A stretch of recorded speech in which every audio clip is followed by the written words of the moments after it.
These are some of the trippiest episodes in Family Guy. Kicking things off with one of the most unique episodes as we go behind the scenes of the show in Inside Family Guy. The curtains peeled back as we see what being on set for an episode of Family Guy is really like, hosted by notorious villain James Woods. For the first time ever, you'll see what a typical production week is like for TV's 11th favorite family. Sitting down with the actors, we get to learn about the ins and outs of the show. I guess it isn't too surprising to learn that a lot of the cast are just like their on-screen characters. Being on the show reminds me of one of my favorite quotes from Macbeth. What's the quote? Oh, whoa! We even get to hear some interesting behind-the-scenes trivia, like how the show was originally supposed to be about Chris being a doctor until Peter stole his thunder. I've got some bad news.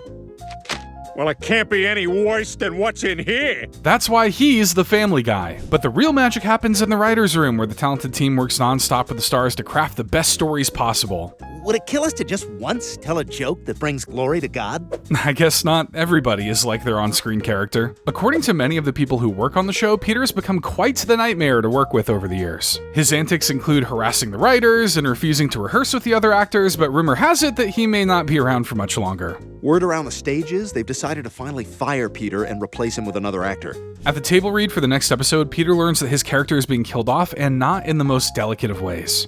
He was shot in the head while killing himself. I suppose he had his demons and his enemies. Peter thinks this will be a simple time machine fix or just a dream by the end, but nope, he's dead, and they're serious about not bringing him back. Instead, they replace him with David Spade in a new role. Hi, everybody. Uncle Ricky! Furious, Peter walks out and sets off on his own journey with his dignity still intact. Have a good life, Mr. G. Your penis is out. Scratch that last part. During rehearsals for the next episode, it's clear that David Spade is going to leave his mark on the show. Skid mark, that is. What are all these doing in our house? Each other? Meanwhile, after leaving home, staying in a fancy hotel, and having no career prospects whatsoever, Peter is evicted from his room and is forced to move into a rundown city apartment. Everything comes to an end eventually, and you just gotta keep moving forward. I'll remember that when I see him in the In Memoriam section of the next Oscars. Tape night for the first episode without Peter finally rolls around, with some of the cast noting the weird feeling of him not being here. Meanwhile, David Spade is just not doing it for anyone, just like in real life. What's for dinner?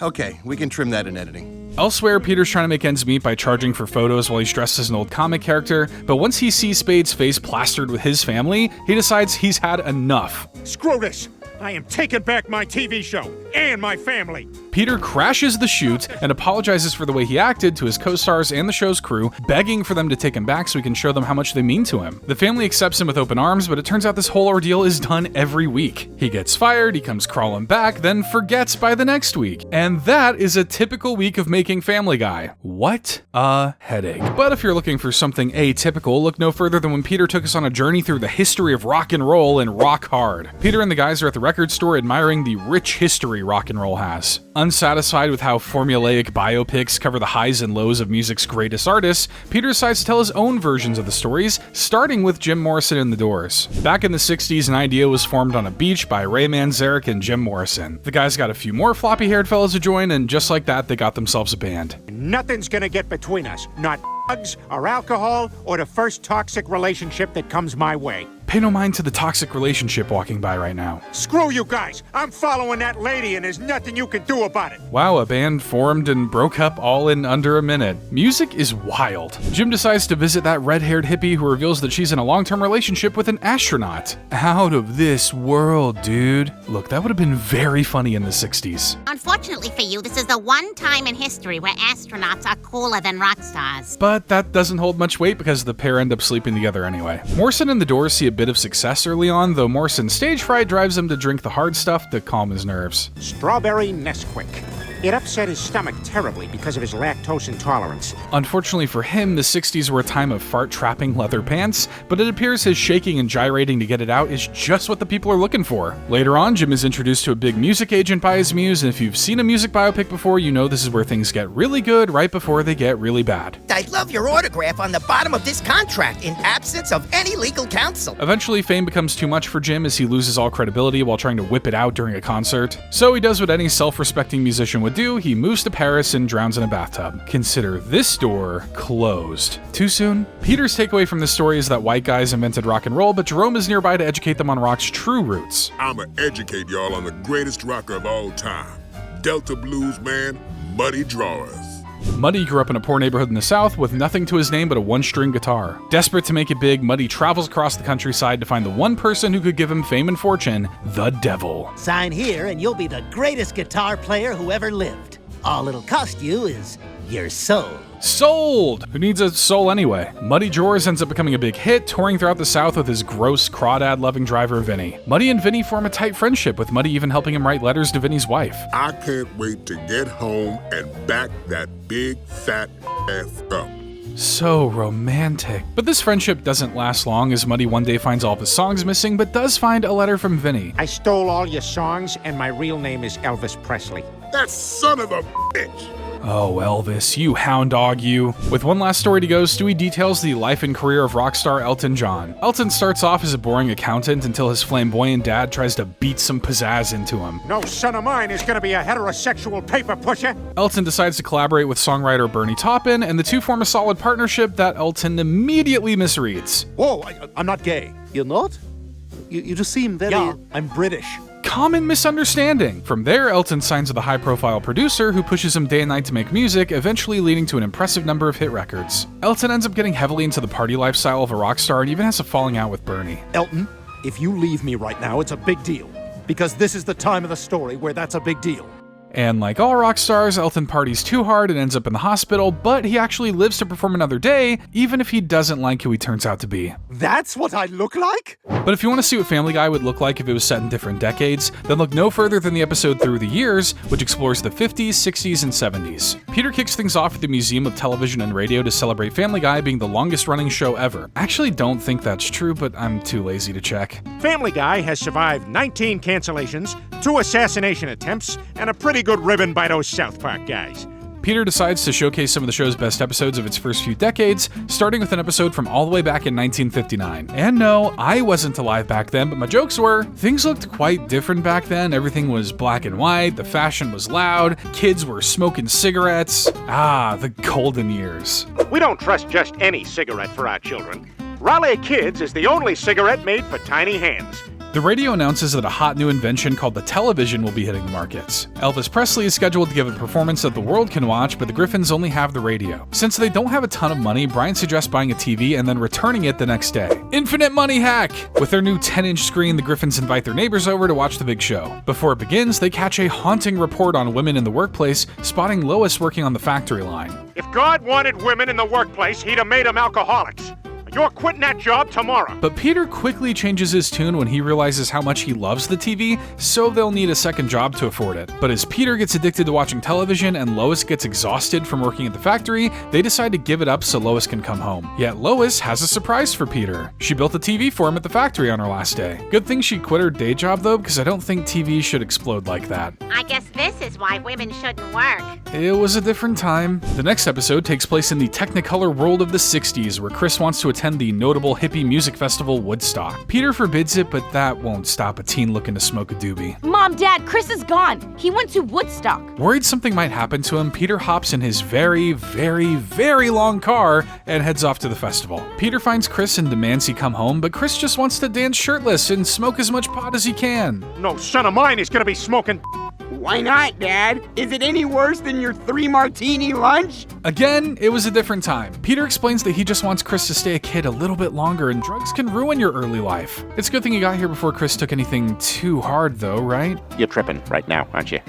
Widow! He'll be fine. Everybody was tripping in the 60s. The final episode takes place in the 70s, where Peter tries to get Chris to enlist in the Vietnam War, despite Brian's objections to the conflict. To show how important the war effort is, they go to visit Quagmire, who's just returning from his deployment. Good to see you back safely, Glenn.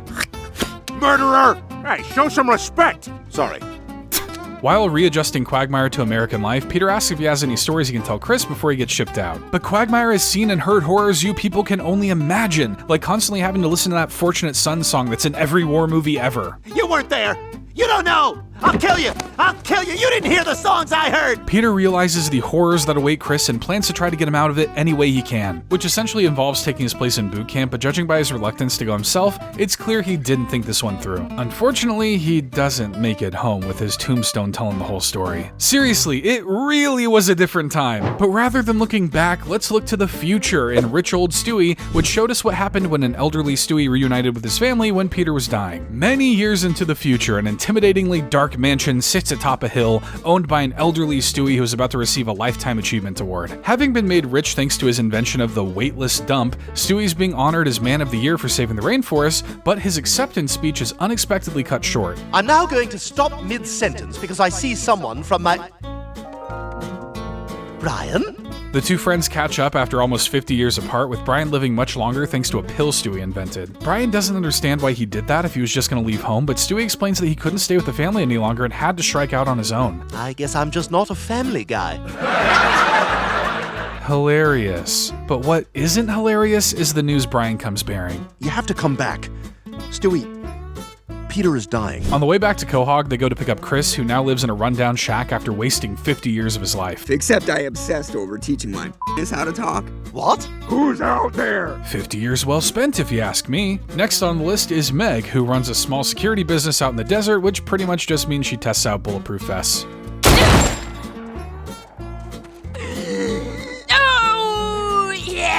The group finally makes it to their old home to find the entirety of Spooner Street run down and unkempt, and Peter isn't in much better shape either. Your father's had severe diabetes ever since they opened 3 ice cream stores in town. They're all good.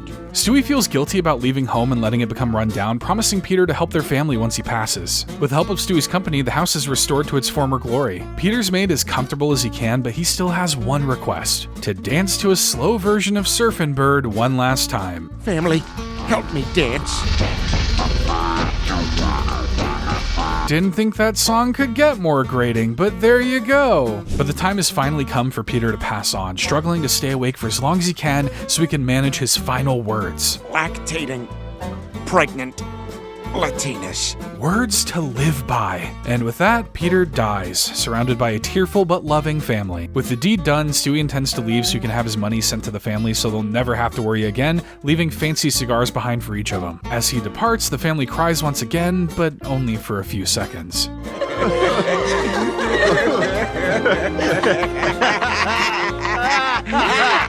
It turns out this is all a ploy to get Stewie's money, but Stewie knew that and turned up the gas in the house right before he left. Chris should be lighting his cigar right about...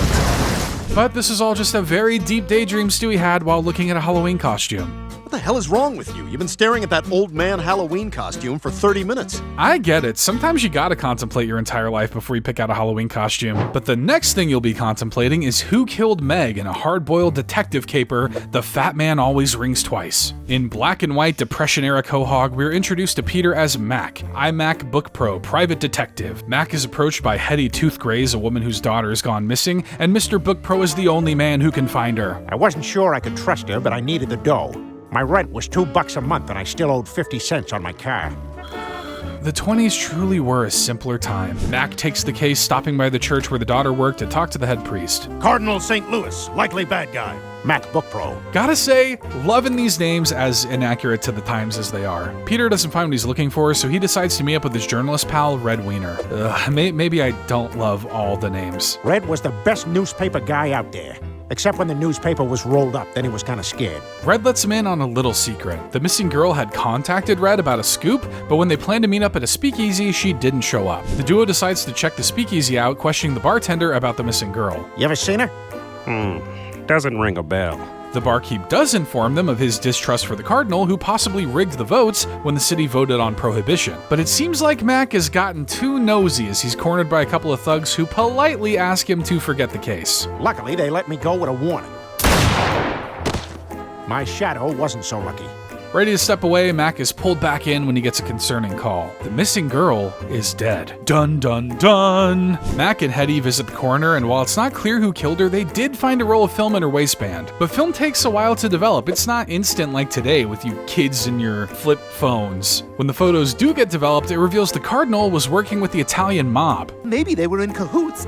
Sister Megan discovered it, and that's why the Cardinal had her killed? What's even more surprising is that there's a picture in there of the Cardinal and Hetty together. This is getting deeper than a really deep pool. I'm not good at clever comparisons. Mac goes to question one of the mobsters in the pictures, learning that the Cardinal is a bootlegger who rigged the votes on Prohibition so he could be the only one selling alcohol. With all the info he needs, Mac goes to confront the Cardinal at the church. Funny I'd find you here in the church bathroom. This is the confessional. He questions the Cardinal about the girl's death, but before he can get any answers out of him, the Cardinal is attacked by a knife in the back. Or somebody stabbed him, one of the two. Unfortunately, the police show up and catch Mac with a knife in hand and also reveal that ballistics indicate Sister Megan was killed with Mac's gun. Luckily, Red posts bail for Mac and the two decide to team up to find out who's behind all this. Okay, this is a lot, but bear with me. Mac confronts Hetty at the dock, accusing her of working with the Cardinal to have Sister Megan killed, then killing the Cardinal to cover her tracks. She denies this and admits the Cardinal is her father, a secret she had to keep to protect his position. As Mac goes to haul her off, the real culprit is revealed to be Mac's assistant, who was an orphan at the church who killed Sister Megan as revenge for beating him. He then framed Mac as revenge for sabotaging his chances of becoming a ballerina when he broke his ankle on Mac's poop he left on the ground. Like I said, this is a lot. The assistant goes to kill both of them, but Mac still has a trick up his sleeve. I got a friend at the harbor who owed me one.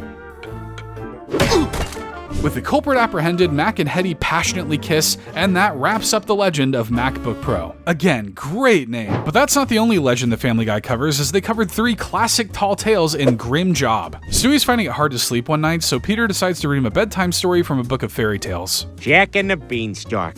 Now that title could be a fairy tale or a one. Let's find out. For the sake of this channel, let's hope it's the former. We find Jack and his wife arguing over money since Jack doesn't have a job, with his wife suggesting they sell their one cow. And be sure you get real money for it. What else would I get?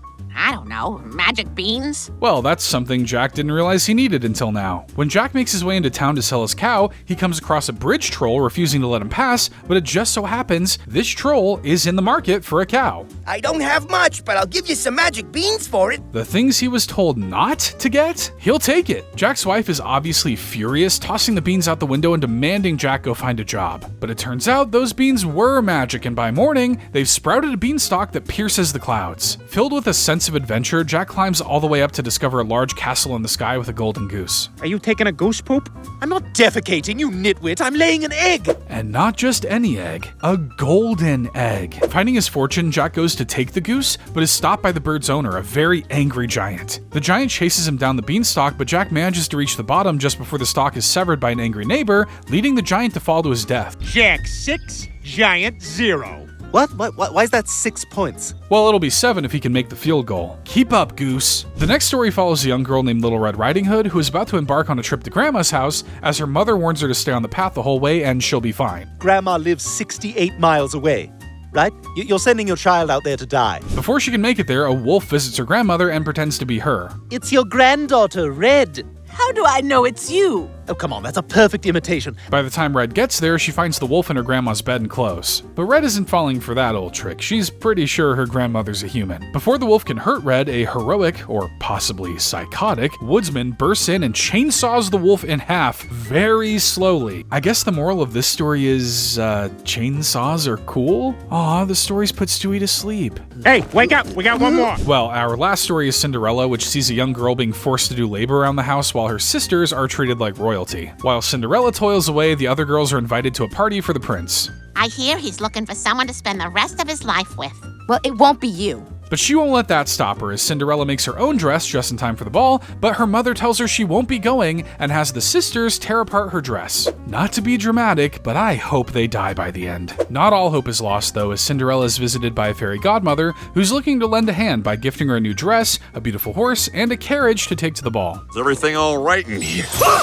This hurts! This hurts! Cinderella manages to bump into the prince at the party, who becomes quite smitten with her. They share a lovely dance, but just as they're about to kiss, the clock strikes midnight and the magic begins to wear off. So Cinderella flees from the party, leaving behind a single shoe. Wait, you forgot your glass slipper! So all her clothes disappear, but the one slipper stays? They really need to make user agreements for magic. Desperate to find his love, the prince searches all over the kingdom for the owner of the glass slipper before eventually arriving at Cinderella's home. Recognizing her from the night before, the two get married after having shared a total of 5 minutes with each other. I hope to find a fairy tale love like that one day. But while they can find luck in love, they can't quite find it during awards season, which led to Peter changing the entire format of the show to win an Emmy in Emmy-Winning episode. After being on the air since 1999, Peter is tired of having never won an Emmy. Well, they've actually won 9, but never the big one, Best Animated Show. Peter decides to clean up the show's act, making this their Emmy-winning episode. So get all your pukes and farts out now. Yeah, that made me want to watch more. They decide to take a page out of Modern Family's book, and by that I mean Peter replaces Lois with Sofia Vergara. So what's Lois up to then?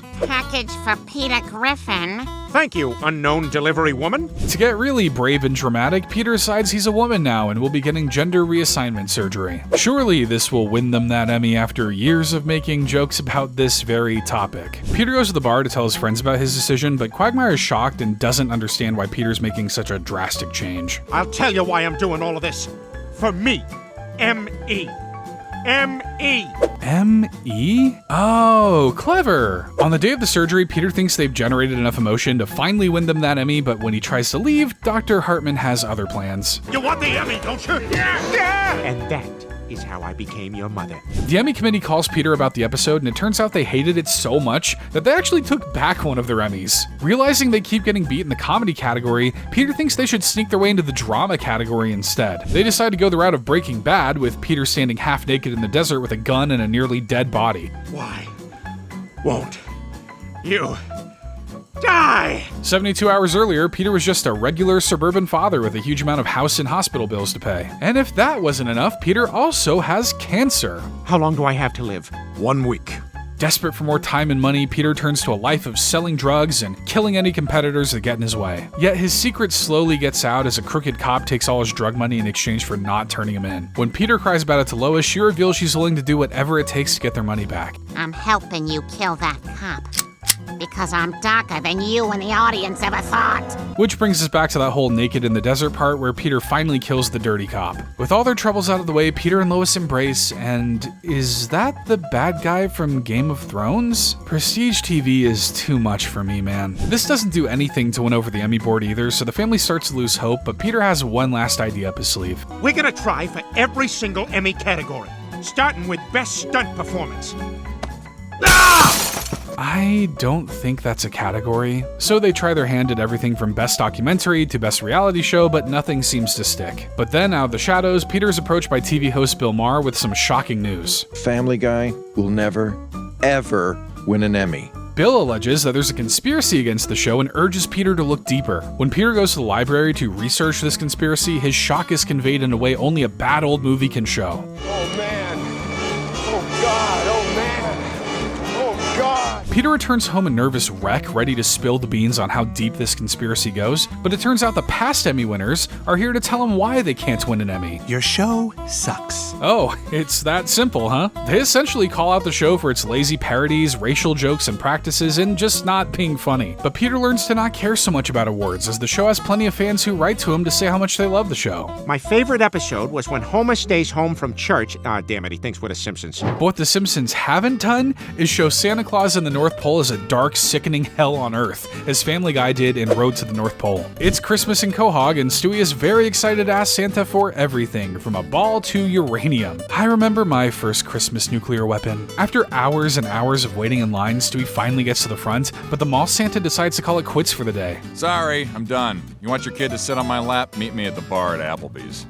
Feeling betrayed, Stewie decides to rope Brian into driving him to the North Pole so he can have a little talk with Santa Claus. A reasonable response if I've ever seen one. Brian tries to just take Stewie to a North Pole pop-up off the highway, but Stewie eventually sees through the charade. Do you think I'm an idiot? Huh?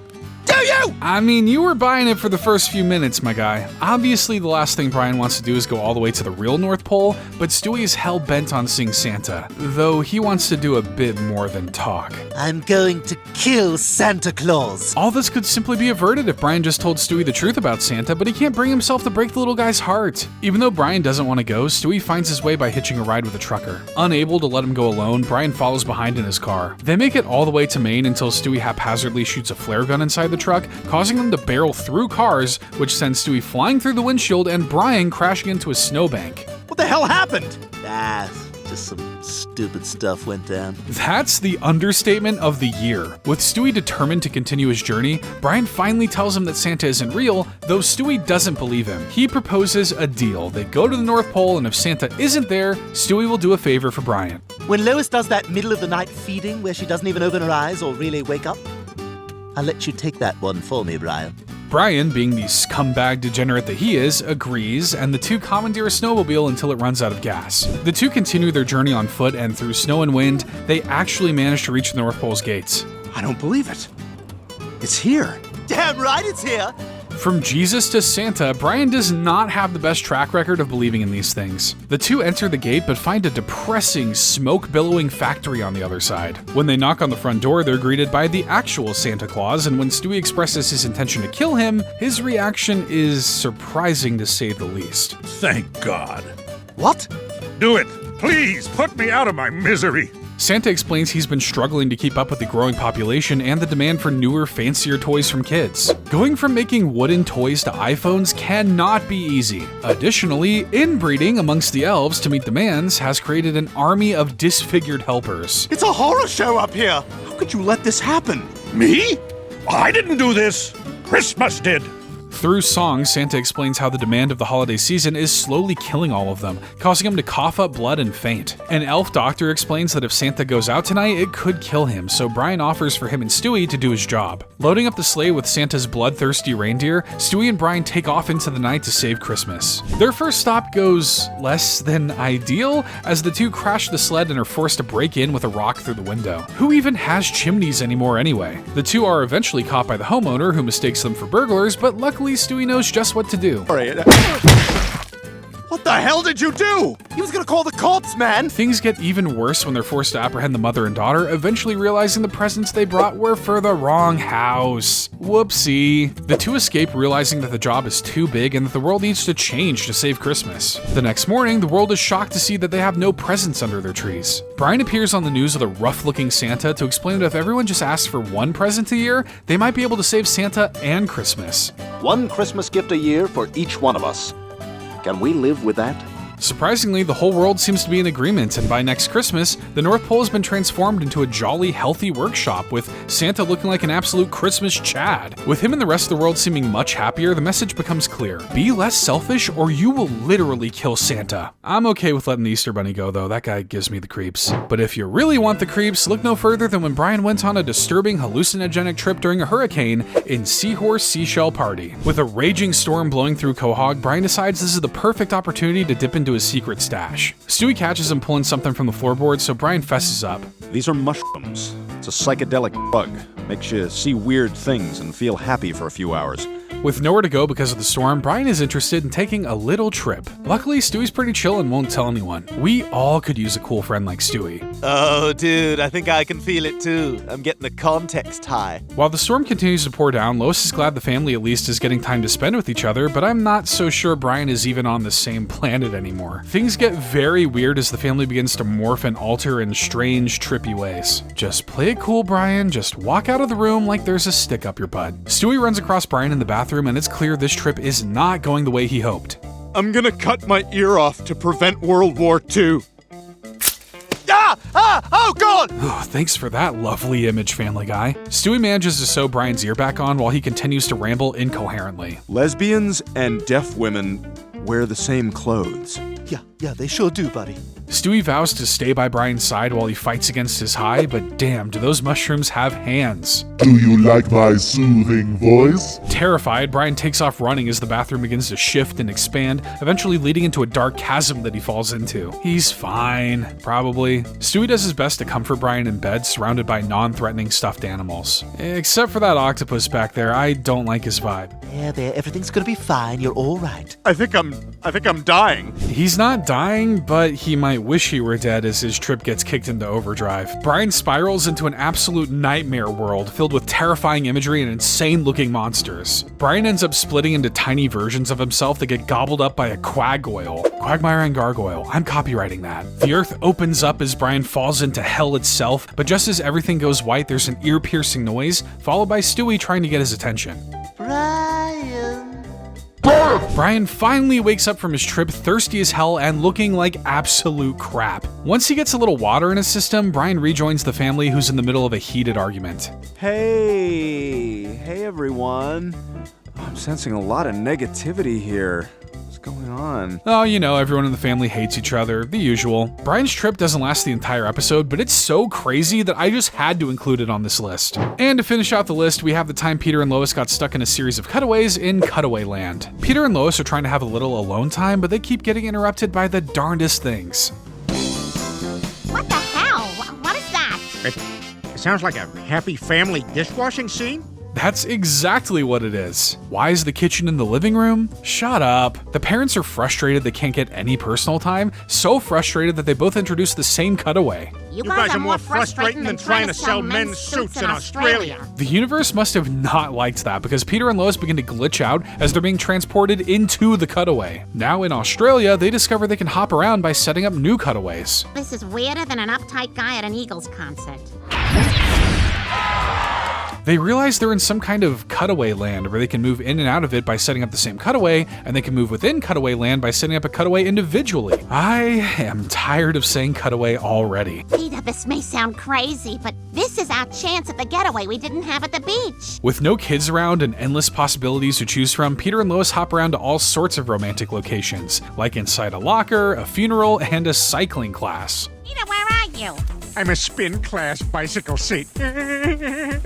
Even with the ability to go anywhere in the world, their imaginations certainly seem limited, picking questionable destinations like the airport, a fart air balloon, and a pancake hospital. The butter burns, so there's a crispy black circle around the circumference. Son of a bitch! While this has been fun, Lois is tired from hopping around and misses the kids, so she thinks it's time to leave. Lois, our kids suck and cutaways are good. What's the problem? First off, ouch. Lois insists they can't run from their family forever, but Peter is willing to give it a try. Tom Brady's locker. Peter, we've already... Tom Brady's locker! Lois finally convinces Peter that enough is enough and they both set up a cutaway to be with their kids again, but that just brings them into cutaway land. I was just driving a car a second ago. That's a problem, right? Peter and Lois continuously try to set up a cutaway to bring them home, but nothing seems to work. Hope they like Tom Brady's locker room because it looks like they're stuck there. Thankfully, there's a phone inside the locker room, so Peter decides to call Joe, but it sounds like he's a bit indisposed. Joe is on a vacation far away. You called him up to talk it over. After a very long voice message, he finally gets Joe on the line and explains their predicament. After surfing the web for answers, Joe finds that the only way for them to get home is to travel back to the very first cutaway gag. Who was in that cutaway again?